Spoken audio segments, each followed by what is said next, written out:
You are about to discover the mysteries and truth of nature in its evolution and existence through the Vedadari model of universe and beyond, a fusion of revelatory philosophy and scientific insight.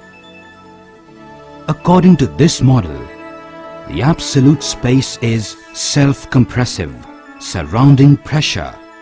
Although this space is imperceptible, it is almighty, singular, and everlasting, with unique properties: kinematic quivering, all-penetrative, thoroughly permeable, and highly transparent. By the self-compressive force, the space becomes quantized into what is called formative dust. In the Eastern philosophy, this dust is called Paramanu. The surrounding self-compressive force gives the dust a spinning motion.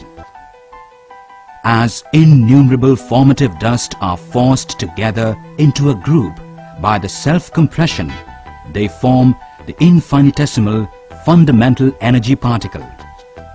In Sanskrit, these particles are referred to as Anu.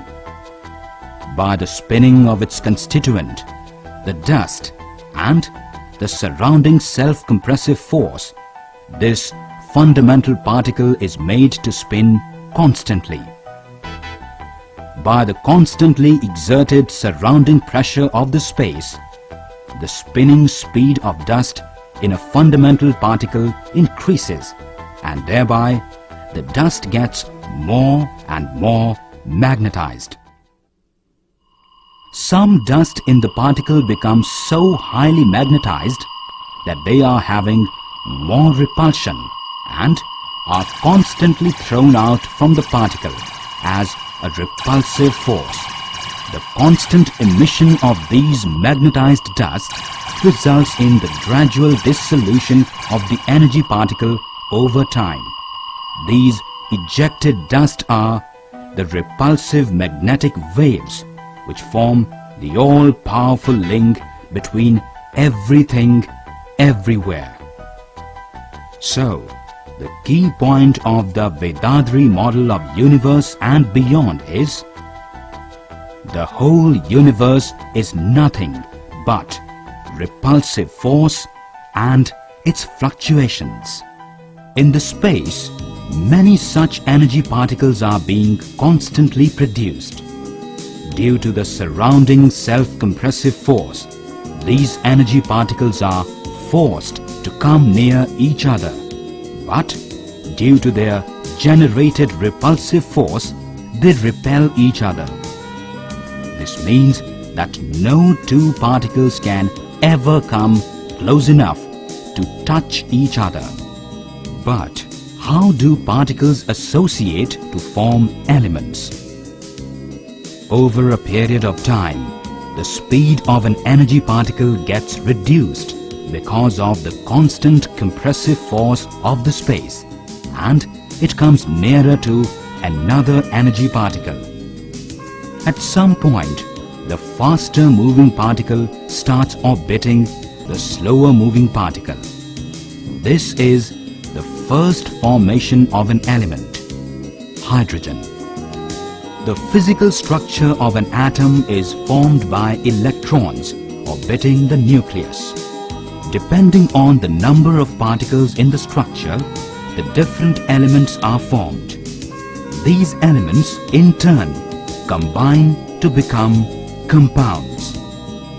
In Eastern philosophy, these compounds are classified into 5 elements: solid, liquid, heavy air, and energy field or Akash. All the elements combine, decay and recombine, and this comprises our universe, sprinkled with countless galaxies. Our own home galaxy, the Milky Way, is one of them.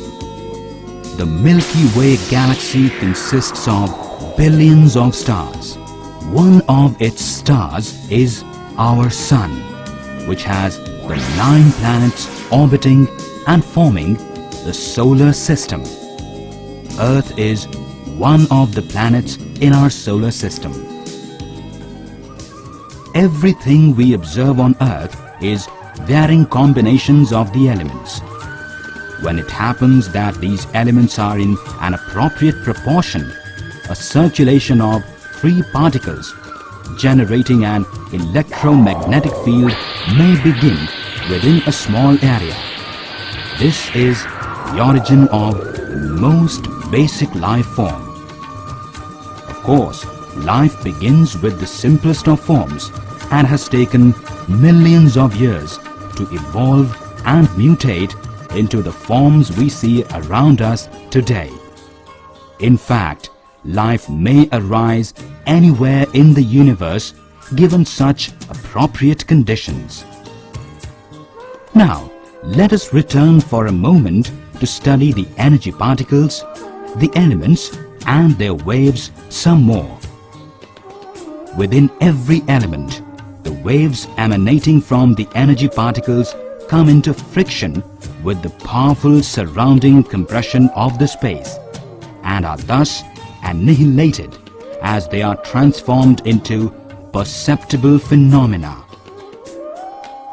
In the pure energy field or Akash, the emitted magnetic waves are perceived as pressure. In the more intensified field of air, the magnetic waves get transformed and perceived as sound. In the denser field of heavy air, the magnetism undergoes transformation and perception as light and heat. In the liquid elements, the transformation of magnetic waves are perceived as taste. And finally, in the solid elements, it becomes smell. In Eastern philosophy, each of the 5 elements is associated with our perceived transformation of its magnetic wave. These 5 transformations of magnetism are called the Panch Tanmatras in Sanskrit. Now, back to our study of living beings. In the beginning, life began with only one sense and evolved as varieties of grass.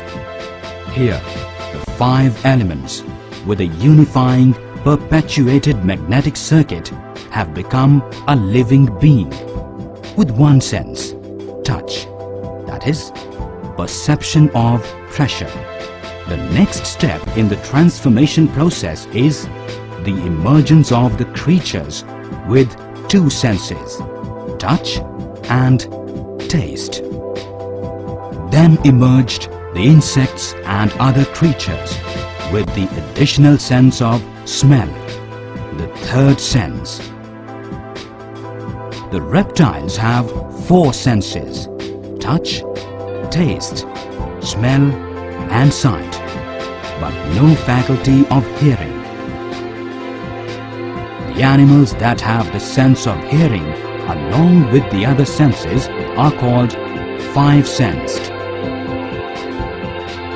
Beyond the 5 senses emerged the human beings, endowed with the 6th sense, mind. To understand phenomena and concepts transcending the other 5 senses, and ultimately to understand the ultimate truth, the subtle laws of nature, life, mind, and the almighty absolute space.